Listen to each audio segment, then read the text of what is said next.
João capítulo 1, versículo 29 diz assim: No dia seguinte, João viu a Jesus, que vinha para ele, e disse: Eis o Cordeiro de Deus, que tira o pecado do mundo. Hoje eu quero falar sobre o tema o sacerdote secreto. O sacerdote secreto. Sacerdotes de Israel, em Israel, eles eram obrigatoriamente os filhos e depois os descendentes de Arão. Lá em Êxodo 29, versículo 9, diz assim: E o cingirá com o cinto Arão e a seus filhos, e lhes atarás as tiaras, para que tenham um sacerdócio por estatuto perpétuo, e consagrarás Arão e a seus filhos. Então aqui você veja que Arão e os seus filhos, e seus filhos, e os filhos dos seus filhos, seus descendentes, seriam sacerdotes por um estatuto perpétuo. Então, para todos sempre, os sacerdotes seriam todos filhos, descendentes de Arão. Esses sacerdotes eram eles que ministravam no templo e eles eram encarregados pela administração das ofertas e sacrifícios, entre outras coisas. Por exemplo, ainda em Êxodo capítulo 27, diz assim: Na tenda da congregação, fora do véu que está diante do testemunho, Arão e seus filhos os porão em ordem, desde a tarde até a manhã, perante o Senhor. E isto será um estatuto perpétuo para os filhos de Israel, pelas suas gerações. Então, os sacerdotes, descendentes de Arão, iriam tomar conta, aqui diz, porão em ordem o tabernáculo, e posteriormente o templo seria encarregado dos sacerdotes. Então não existe sacerdote de Israel que não seja descendente de Arão, assim como os levitas eram responsáveis pelo louvor, pelos instrumentos e os cânticos e etc e tal. E aí você fica meio perplexo quando tem gente, hoje em dia, que não são judeus, que dizem que são levitas. Eu já encontrei algumas pessoas que disseram: pastor, eu sou levita. Você não é levita, porque levita tem que ser descendente de Levi, um dos filhos, uma das tribos de Israel. Então você não tem como não tem alguém se nomear ou se dizer sacerdote sem que seja descendente de Arão. É algo genético, geracional, não é algo que você pode ser ordenado. O indivíduo que eu falei já há algum tempo falou que ele foi consagrado levita. Você não pode ser consagrado levita ou consagrado sacerdote. Não tem como, porque ou você tem a descendência ou você não tem. Não tem nada a ver com ser ordenado ou ser ungido, nada dessa espécie. Enfim, os sacrifícios que eram oferecidos no Velho Testamento eram sacrifícios que reconciliavam o povo judeu a Deus. Lembrando que os sacrifícios, eles eram uma figura de Cristo, uma figura do sacrifício final, mas eles usavam então esses sacrifícios, e esses sacrifícios que reconciliavam Israel não tem mais hoje. Eles não fazem mais isso hoje, porque não tem um templo. Eles não têm o templo, e se não tem um templo, onde era para ser feito o sacrifício e as ofertas no templo, se não tem templo, então não tem sacrifício. Por isso que não tem hoje sacrifício, os judeus não fazem hoje sacrifício. Mas e nós hoje? Como que nós somos reconciliados com Deus? Porque nós também não fazemos sacrifícios, e nem devemos, mas nós somos reconciliados pelo sacrifício de Cristo, que foi o sacrifício final e definitivo. Sacrifício final e definitivo. Lá em Hebreus 9, versículo 28, diz justamente isso. Assim também Cristo, oferecendo-se uma vez para levar os pecados de muitos. Então Cristo foi sacrificado uma vez, uma única vez. Ele foi o sacrifício final e definitivo, e através desse sacrifício que nós somos reconciliados. Agora, é importante notar que naquela época, na época de Cristo, na época em que nós temos o tempo do Novo Testamento, dos Evangelhos, naquela época o templo ainda estava de pé. Havia sim um templo em Jerusalém, inclusive Jesus foi lá e pregava lá, e nós sabemos que lá faziam sacrifícios, tanto que Jesus entrou lá e virou as mesas dos vendedores, dos cambiadores. Então nós sabemos que haviam os sacrifícios, porque havia o templo, havia os sacerdotes e havia o templo. Então é interessante notar que quando o sacrifício final e definitivo, que é Cristo, que é o Messias, quando ele veio, o templo estava de pé, o sacerdócio, a saber, os sacerdotes em Israel estavam presentes. Então tinha o templo, tinha o sacerdote, e era justamente os filhos de Arão, os sacerdotes, eles eram responsáveis e encarregados de executar o sacrifício. Desde o aceitar o animal e checar o animal, que não era qualquer animal, tinha a espécie específica, tinha que ter uma certa idade, uma certa condição, tinha que ser macho. Então havia uma série de requisitos, e quem verificava e apresentava o animal a ser sacrificado eram os sacerdotes, era uma das suas funções. Então eu pergunto, não seria coerente, uma vez que o sacrifício final e definitivo, que era Cristo, ia ser oferecido, não faz sentido que fosse incluído um sacerdote no sacrifício do Cordeiro de Deus, o sacrifício final, o sacrifício definitivo? Deus não incluiria essa importante parte do sacrifício do Velho Testamento, quando ele iria fechar justamente com o sacrifício definitivo e final?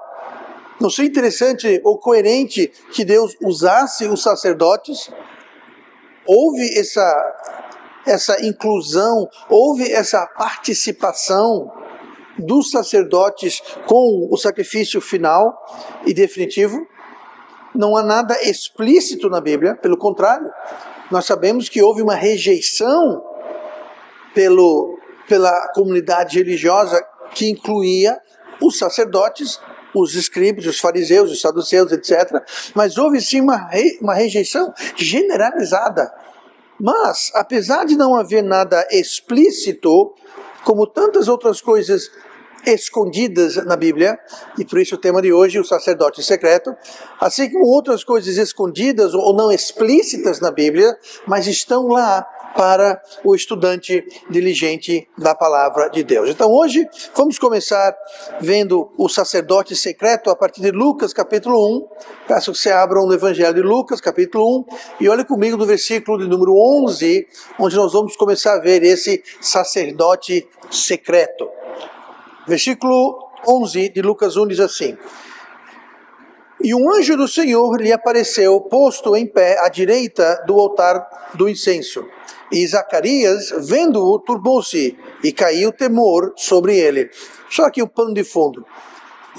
Existiam várias ordens, cada ordem se referia a um dos filhos de Arão, e era sorteado dentro das ordens um sacerdote que serviria como o sumo sacerdote durante 1 ou 2 semanas, aí depois aquela honra iria para outro, e era uma questão de sorteio. Quando era sorteado, então outro sacerdote assumia.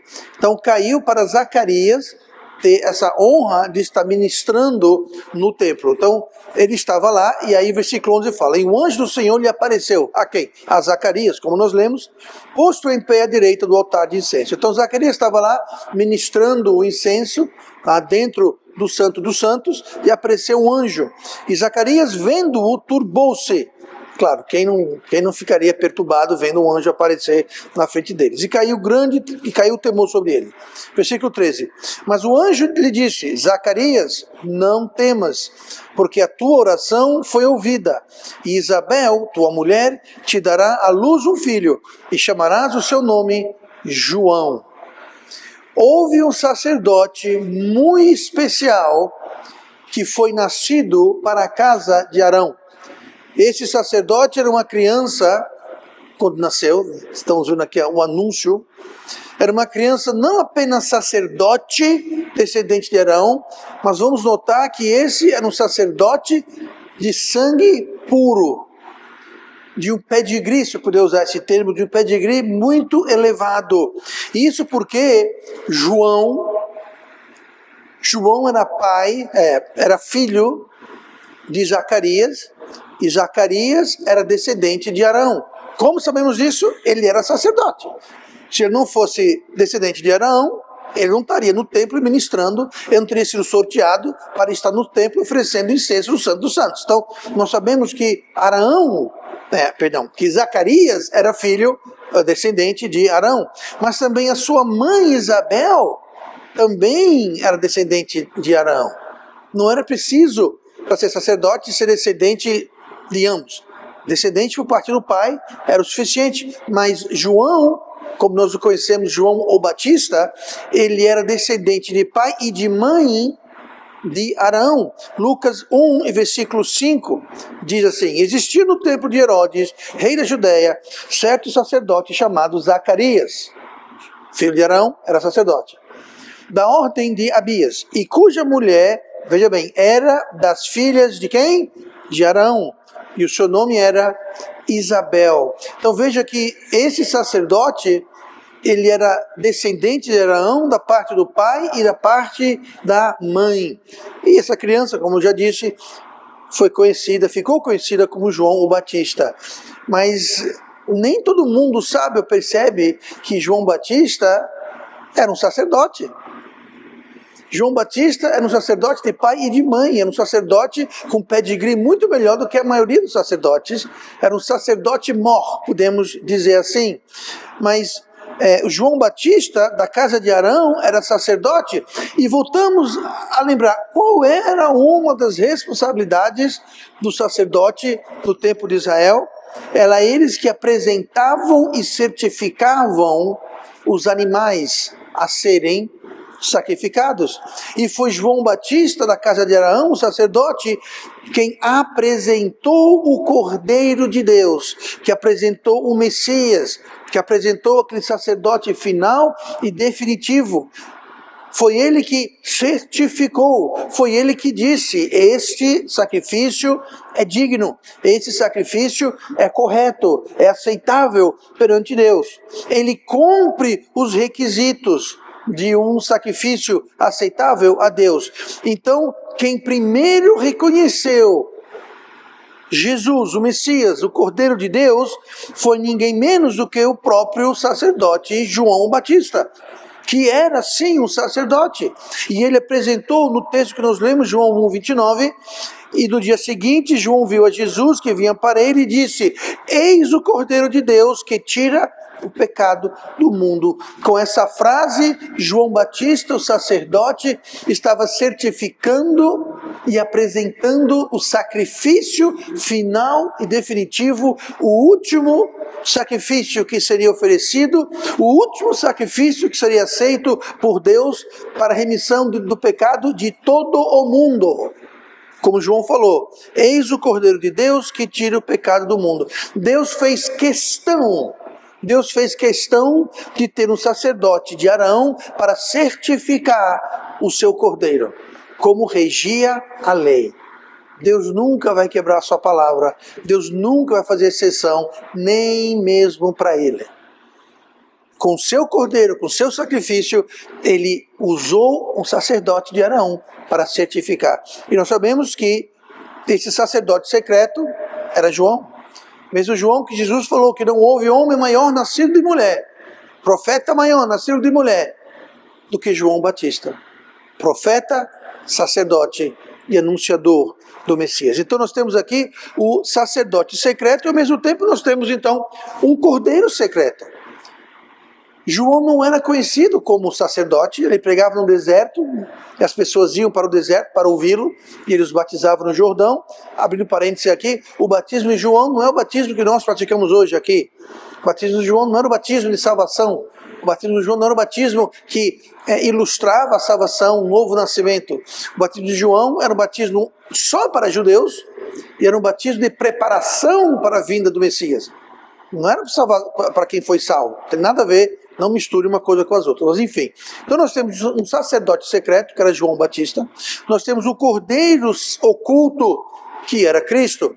Olhe comigo para Coríntios 3 e versículo 3. Coríntios 3, versículo 3. Que diz o seguinte: porque já estáis mortos, e a vossa vida está escondida com Cristo em Deus. Quero que você note aqui, e toda palavra na Bíblia é importante você notar, ela não está ali por acaso, por isso que é importante você ter uma tradução fidedigna da palavra de Deus, porque toda palavra é importante, toda pontuação é importante. Mas enfim, note que não diz que a vossa vida está escondida em Cristo. Ela está escondida com Cristo. Qual a diferença, pastor? Bom, se ela está escondida em Cristo, e nós estamos em Cristo, não me entenda errado, mas não é isso que esse versículo está falando. Então nós estamos em Cristo, nós estamos dentro de Cristo, nós estaremos escondidos dentro da pessoa de Cristo. E de fato nós estamos seguros em Cristo. Mas esse versículo não está falando sobre isso. Aqui está falando que estamos escondidos com Cristo. Agora diga uma coisa: se eu estou escondido com Cristo, quem está escondido? Cristo e eu, você. Se estamos escondidos com Cristo, então não só eu estou escondido. Quem mais está escondido? Cristo está escondido. Vou dar um exemplo. Se eu me esconder aqui atrás do púlpito, assim, eu posso chamar alguém, venha se esconder comigo. Aí, eu não vou chamar o Vitor por questão de, ou ninguém, mas se eu chamar, o Herbert, não, também não vou chamar o Herbert. Então, o Herbert viria comigo e ambos nós dois ficaremos escondidos aqui atrás do escudo. Mas os dois estariam escondidos. Então aqui nós temos um exemplo de como Cristo é o Cordeiro escondido. Você note que as pessoas não reconheciam Cristo como o Cordeiro, como o Messias, como o Salvador. Poucas pessoas, começou com João. Você lembra André? André era discípulo, nós vimos isso semana passada, retrasada, mas André, irmão de Pedro, ele era discípulo de quem? De João. E foi quando João falou: eis o Cordeiro de Deus que tira o pecado do mundo. Quando ele reconheceu e apresentou o Messias, André falou: epa, ele é o Messias? Tchau, João, eu vou ser discípulo do Messias aqui. E ele foi-se embora. E lembre-se que Natanael também era um discípulo e chamou André para falar, que quem chamou André para falar, para apresentar Messias, aí ele se tornou, mas as pessoas não conheciam Jesus como sendo Messias. De início ele não era conhecido. Cristo está de fato escondido para os cegos espirituais. Por isso que é muito importante, quando alguém vai ser salvo, é preciso que o Espírito Santo revele, mostre, abra o entendimento daquela pessoa, porque a pessoa perdida, nós sabemos isso, que o homem carnal não entende as coisas espirituais. Então, quando alguém que é carnal não salvo, ouve o Evangelho, naquele momento o Espírito Santo está ali e ele vai abrir o entendimento.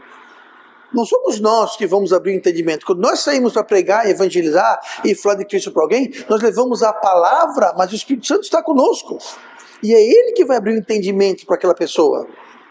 Porque tem que ser espiritualmente discernível. Então, naquele momento, a pessoa pode aceitar ou rejeitar. Mas João 3,19 fala o quê?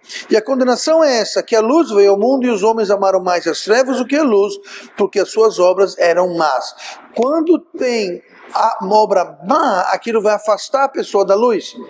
E como o mundo como todo tem as obras más e amam as obras más, eles não querem a luz, eles não enxergam. O mundo não entende, a maioria da humanidade não entende que Jesus é o Messias, que Jesus é o Salvador, que Jesus é o único caminho para a salvação. Por que não entende isso? Porque Cristo é o Cordeiro oculto. Ele está escondido e cabe a nós desesconder. Mas isso é outra questão. Mas entenda, Jesus veio para salvar todos. Todos, mas nem todos o enxergam. 1 João 2,2. E ele, Cristo, é a propiciação pelos nossos pecados, e não somente pelos nossos, mas também pelos de todo o mundo. Não é pelos escolhidos, não é pelos bonzinhos, Não é para os que pertencem à igreja tal, ao que segue a denominação tal, aos que foram batizados, aos que foram blá, blá, blá, blá, blá. Não, ele morreu pelo pecado de todos. Todo aquele que nele crê. Mas até alguém crer, o Cordeiro está oculto. Até eu entender quem o Cordeiro era, ele estava oculto para mim.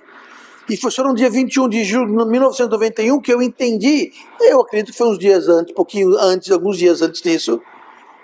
Mas foi ali que eu entendi, foi ali que eu enxerguei Cristo como sendo o Cordeiro, o Messias, o Salvador de todo o mundo. E eu então pude receber salvação. Mas nem todo mundo o enxerga. Ele está oculto para muitos, infelizmente a maioria. 2 Coríntios 4, versículo 3. Mas se ainda o nosso evangelho está encoberto, essa palavra encoberto quer dizer escondido ou oculto. Para os que perdem, está encoberto. Ou seja, para quem não é salvo, está encoberto. O que está encoberto? O evangelho. O que evangelho? Do Cordeiro oculto, do Messias, do Cristo. Versículo 4. Nos quais o Deus, com D minúsculo, o Deus deste século, cegou os entendimentos dos incrédulos. Quem são os incrédulos? Os que não são salvos. Para que lhes não resplandeça a luz do evangelho da glória de Cristo, que é a imagem de Deus. Então, existe um profeta escondido, que foi João Batista, um sacerdote escondido, que foi João Batista, que era um sacerdote duplamente de genealogia, e foi ele que apresentou, que certificou o sacrifício de Cristo, e nós temos um cordeiro oculto que está encoberto, escondido dos incrédulos. Mas a salvação é toda de Deus. Como eu disse, não é gente que não vai pregar que vai levar alguém para Cristo. Eu posso levar o evangelho para Cristo, mas eu não vou salvar ninguém. A salvação é toda de Deus. Por isso que em Efésios 2:8, versículo muito bem conhecido por nós, que diz: porque pela graça sois salvos por meio da fé. E isso não vem de vós, é dom de Deus. O que não vem de vós? O que é dom de Deus? A fé. Eu preciso de fé para receber Cristo. Então Cristo não só foi o sacrifício, mas Deus me dá a fé para que eu creia em Cristo. Porque se Ele não me der a fé, na minha cegueira eu não vou enxergar o Cordeiro oculto. Eu não vou entender, compreender. Então Cristo me dá a fé para eu colocar aquela fé de volta no Cordeiro que não mais é oculto. Porque a fé me abriu os olhos. Lembrando que o inimigo, o Deus desse mundo, ele cega os entendimentos para que os incrédulos, perdidos sem fé, não enxerguem. Então vem o Espírito Santo, ele traz um dom, ele traz um presente chamado fé. Sois salvos pela graça por meio da fé. E essa fé é dom de Deus, não vem de nós, é dom de Deus. Então não é a sua fé que ele salvou. Foi a fé que Deus lhe deu, porque eu e você não tínhamos fé. Não poderíamos ter fé, a não ser que Deus nos desse essa fé, para que pudéssemos receber Cristo e receber a graça. Salvos pela graça por meio da fé, que é um dom de Deus. João 16, versículo 8. E quando ele vier, falando sobre o Espírito Santo, e quando ele vier, convencerá o mundo do pecado e da justiça e do juízo.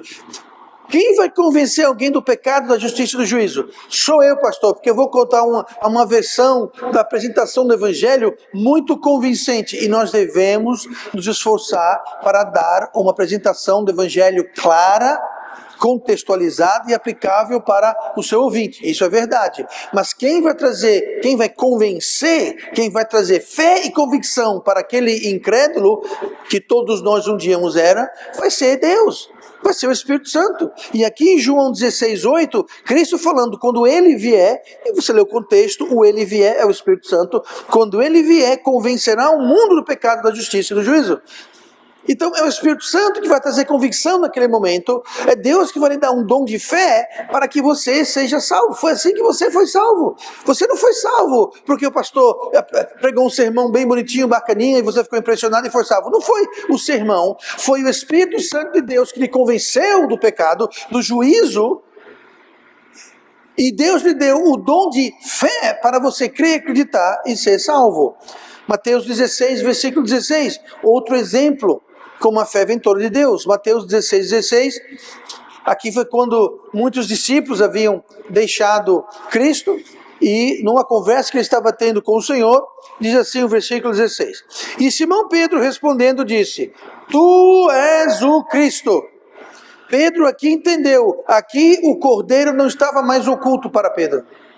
Eu não sei se foi nesse ponto, eu não sei se foi quando Jesus o chamou a deixar os barcos e a redes e a segui-lo para ser pescador de homem. Eu não posso assegurar em que momento foi que Pedro percebeu que o cordeiro oculto era Cristo, o Messias. Eu não sei, mas aqui ele fez a afirmação: Tu és o Cristo, o Filho do Deus vivo. Veja o que Jesus replicou. E Jesus respondendo disse-lhe: Bem-aventurado és tu, Simão Barjonas, porque tu não revelou carne e o sangue, mas meu Pai que está no céu. Quem foi que revelou isso para Pedro? Que Cristo era o Messias, que Jesus era o Filho de Deus? Foi Deus. Como? Trazendo convicção e dando fé. Então toda a nossa salvação é tudo a ver com Deus, nada a ver com... Por isso que é tão cômico, chega a ser... não é engraçado, porque é trágico. Pessoas que dizem: não, eu preciso perseverar nas obras. Ô santa ignorância! Toda salvação é de Deus. Nós não temos fé, nós não temos convicção, nós não temos um Salvador se não fosse Deus. Foi Deus que deu o Cordeiro, foi Deus que deu a fé, foi Deus que traz convicção no coração. Onde que eu me encaixo nisso? Eu sou apenas o recipiente do amor de Deus, da graça de Deus, da salvação de Deus, e tudo que Ele quer é que você aceite a fé, aceite essa convicção do pecado, do juízo vindouro, e você receba Cristo como Salvador.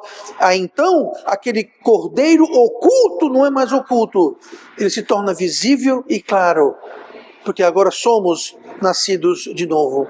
Então nós temos o sacerdote secreto, nós temos o cordeiro oculto, e vou terminar hoje com o sacerdote omisso.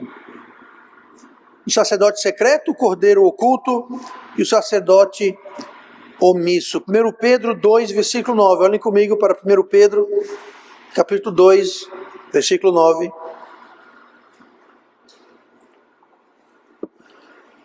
Onde nós lemos a respeito do sacerdócio. E diz assim: Mas vós sois a geração eleita, o sacerdócio real, a nação santa, o povo adquirido. Para que tudo isso? Ele responde: para que anuncieis as virtudes daquele que vos chamou das trevas para a sua maravilhosa luz. Por que Deus nos fez geração eleita, sacerdócio real, nação santa, povo adquirido? Para que tudo isso? Para anunciar. Para anunciar. Todo crente, se você é crente, você é um sacerdote.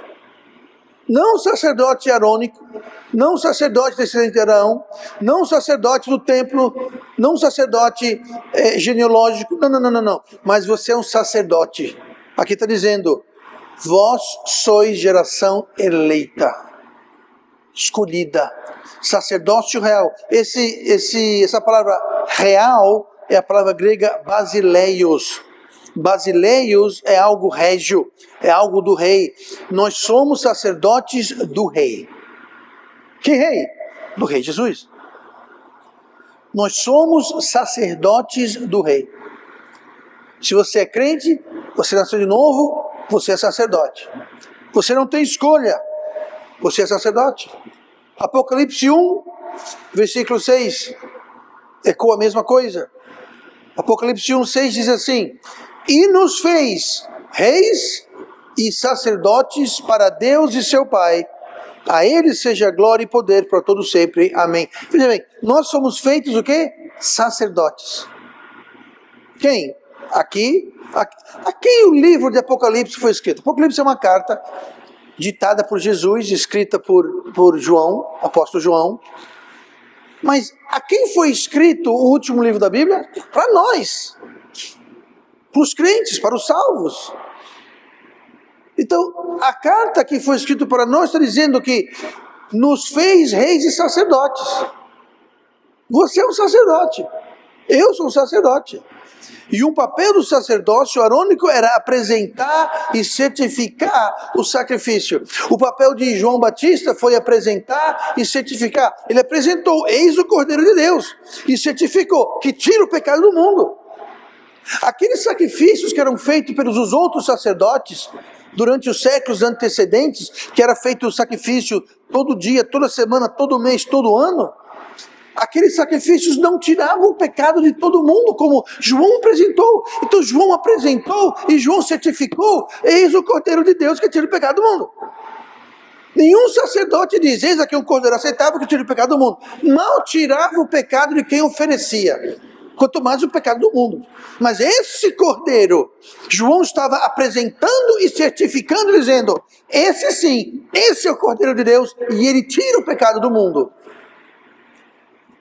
João está por aqui ainda? Quem são os sacerdotes hoje? Qual o nosso papel? Apresentar e certificar o Cordeiro de Deus. Mas pastor, como é que eu apresento e como é que eu certifico? Você apresenta o Cordeiro de Deus apresentando o Evangelho.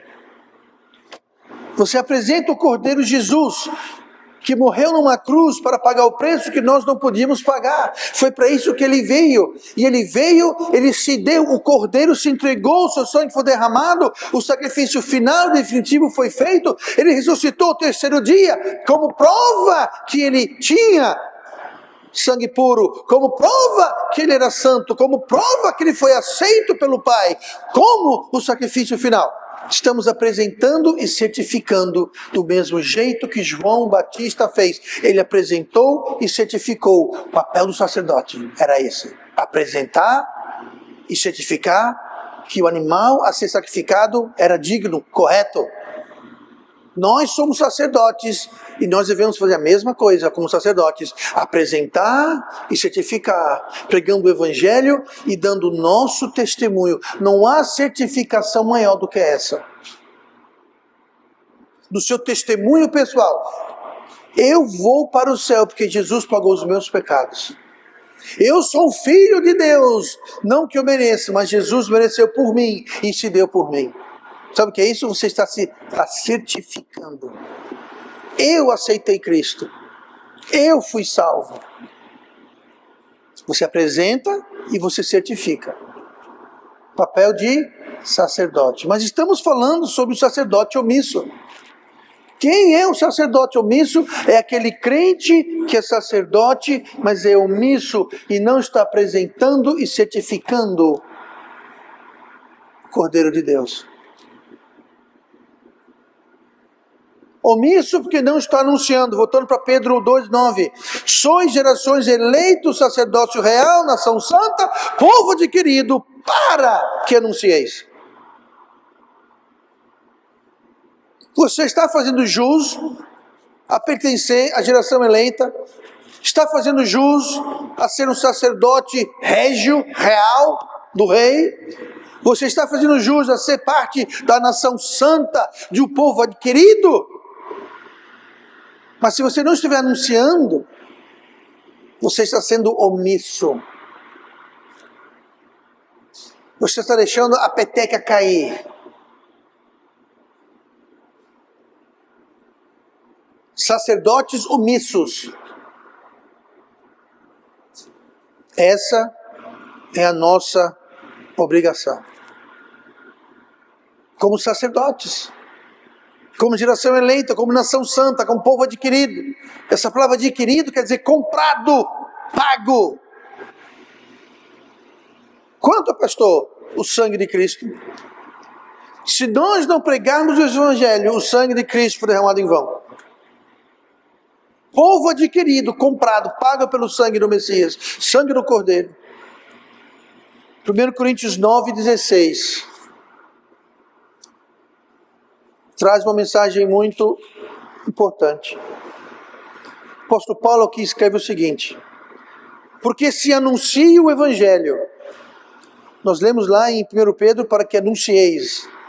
as virtudes daqueles que nos chamou das trevas para a sua maravilhosa luz. Paulo fala, porque se anuncio o evangelho, não tenho do que me gloriar, pois me é imposta essa obrigação. Deixa eu repetir aqui, é imposta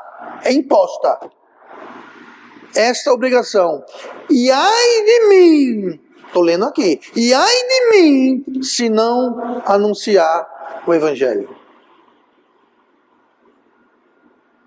Veja bem, se anuncio o evangelho, não tenho do que muito O que Deus está dizendo aqui é o seguinte, não pastor, mas eu vou evangelizar. Muito bem, mas não tem que ficar se gloriando. Por quê? Porque isso é obrigação, é uma imposição. É o papel do sacerdote, é papel da legislação eleita, é papel do povo adquirido, é papel, faz parte. Já pensou? Ele não está aqui. Irmã, lá atrás, a irmã Clécia. A irmã trabalha com educação. Faz um excelente trabalho. Claro, modéstia à parte, mas a irmã faz. Nunca, eu imagino, que a irmã iria para quem fosse as autoridades mais altas e dizer, olha, eu estou fazendo um excelente trabalho. Sim, e deveria estar fazendo. É para isso que você trabalha aqui, para fazer um excelente trabalho. Alguém tem um emprego que fala, procura-se funcionário para fazer um trabalho desleixado, mal feito, pela metade, etc. Não. Quando você trabalha, você foi contratado para fazer um bom trabalho ou um trabalho pela metade? Um bom trabalho. Deus nos adquiriu, Deus nos elegeu, Deus nos colocou, Deus nos fez sacerdotes para anunciar. Então, se a gente anuncia, estamos fazendo o que nós devemos estar fazendo. Não tem do que se gloriar ou se achar bam. Porque está fazendo o mínimo. E quando nem isso a gente faz? Usando as palavras de Paulo, me é imposta essa obrigação. É uma obrigação, gente. Não é uma escolha, não é um pedido. Não é se der, dá, se não dá, é uma obrigação que é imposta. Paulo falou isso, e ele disse, ai de mim se não anunciar. Eu digo mais, ai de mim e ai de você, ai de nós se nós não anunciarmos, porque um dia estaremos perante Cristo e vamos ter que prestar contas. Jesus, era em posição. Eu pensei que era opcional, eu não sabia. Me perdoe. Bom, se você pensava isso, hoje você não tem mais desculpa. Eu não sei porque eu vim hoje. Não. Ignorância da lei não é defesa. Qualquer advogado aí, eu nem advogado sou. Não conhecer a lei não é defesa nenhuma. Não sabia. É uma obrigação. Então nós temos um profeta secreto, João Batista, que anunciou e certificou o Cordeiro oculto, que é Cristo, o Cordeiro de Deus, o Messias, o Filho de Deus. E hoje são sacerdotes omissos, que não estão anunciando. Se você anuncia o Evangelho, então você não está sendo omisso. Parabéns. Mas nós estamos apenas fazendo a obrigação que nos é imposta. Então, quem não está anunciando, você está em falta. Não está cobrindo a obrigação imposta, a qual teremos que prestar contas. Se somos salvos, somos sacerdotes. Não temos escolhas. João não foi omisso. E ele foi chamado, eu citei esse versículo agora há pouco, quando ele foi chamado de maior profeta de todos os profetas. No Velho Testamento nós temos livros dos grandes profetas e dos profetas menores. Isso não se refere à estatura deles, era apenas o tamanho do livro, o tamanho da profecia, do corpo profético que deixaram. Mas João Batista era o maior de todos. Note que ele não tem um livro que leva o nome dele. Mas Jesus falou, ele é o maior. Ele é o maior dos profetas. Lucas 7:28, Jesus falando: e eu vos digo que entre os nascidos de mulheres não há maior profeta do que João o Batista. Pois é. Por quê? Porque ele não foi omisso. Ele obedeceu a Deus. Ele viveu em desertos. Ele comia gafanhotos e mel. Ele usava roupas, peles de camelo. Ele vivia lá excluído e rejeitado. Ele apresentou o Cordeiro de Deus. Ele foi fiel e denunciou Herodes, perdeu a cabeça. Ele foi chamado o maior dos profetas. Resumindo, não seja omisso. Não sejamos omissos. Vamos anunciar, vamos certificar o Cordeiro de Deus. O sacerdote, a palavra sacerdote, o sacerdócio é um intermediário. É alguém que faz o elo entre duas coisas. Cristo é o sumo sacerdote, ele faz o elo entre Deus Pai e o crente. Ele é o sumo sacerdote. E o crente é o sacerdote que faz o elo entre Cristo e o pecador, o perdido. Um dia nós estávamos lá. Mas algum crente, exercendo o seu sacerdócio, nos levou ao Evangelho. E uma vez salvos, nós agora somos sacerdotes, juntos com aquele sacerdote que nos levou a Cristo. E nós salvos, junto com quem nos levou ao Evangelho, nós trabalhamos como intermediários para o sumo sacerdote, que nos dá acesso a Deus Pai. É uma corrente. Que triste que muitos sacerdotes aqui estão sendo omissos. Não estão levando, apontando, certificando e apresentando o Salvador para o mundo perdido em trevas. Que pena. Não sejamos nós omissos. Todo salvo deve tomar o lugar ao lado do sacerdote que o apresentou e o certificou de Cristo. Nós não podemos escolher se vamos ou não ser sacerdote. Você é salvo? É sacerdote. A nossa escolha é se nós vamos ser sacerdotes ou se vamos ser sacerdotes omissos. Essa é a nossa escolha.